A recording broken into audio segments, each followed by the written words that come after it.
IPL 2026లో Rajasthan Royals విజయం బాటలో నడుస్తోంది.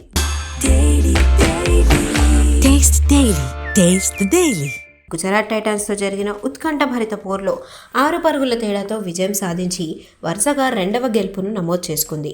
211 పరుగుల భారీ లక్ష్యంతో బరిలోకి దిగిన గుజరాత్ 20 ఓవర్లలో 8 వికెట్లకు 204 పరుగులకే పరిమితమై ఓటమి పాలైంది.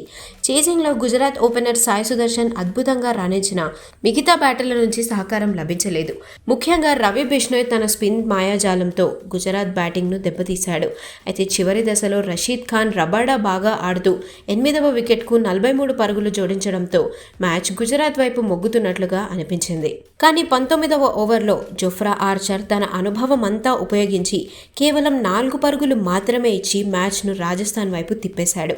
చివరి ఓవర్లో 11 పరుగులు అవసరం కాగా తుషార్ దేశ్పాండే యార్కర్లతో రషీద్ ఖాన్ రబాడాలను కట్టడి చేశాడు. మొదటి బంతికి వైడ్ వేసినా ఆ తర్వాత అద్భుతంగా పుంజుకొని కేవలం 3 పరుగులే ఇచ్చి రషీద్ ఖాన్ను అవుట్ చేశాడు.